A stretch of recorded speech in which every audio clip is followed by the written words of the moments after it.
We pretty much started, a year before the initiative started. We were just trying to find our feet, obviously. We didn't know too many growers in the area.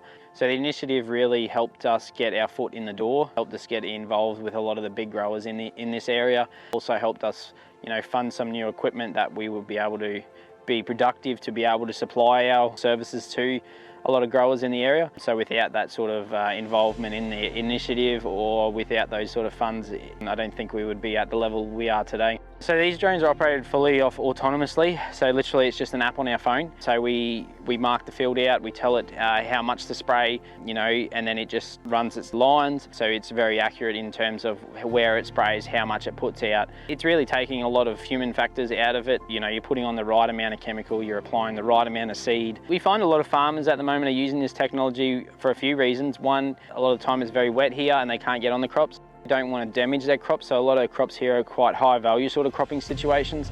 So, running a tractor up the field, damaging, a few row of crops can prove costly over time. Keeping the disease spreading is also a big thing as well. So, we apply from the air, so we're not having a tractor run through the field and spreading that disease through the field as well if there is a disease in the crop.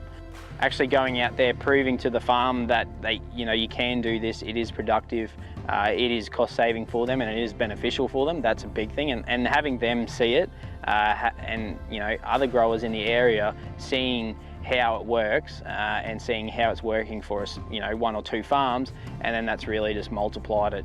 They've seen it working, they've seen it on the field working, and they've had good outcomes from all that. So that really, it's a domino effect. We go from grower to grower, and everyone seems to be very happy with it. Technology is advancing so quickly. A new drone comes out nearly every year. Obviously we upgrade our drones yearly, so we keep on the front foot and supplying this newest technology to the growers in the area, giving them the most productivity, the most efficient sort of drone that you can get, as well as a lot of the big automated sort of systems that are coming out, not only in the air but on the ground as well.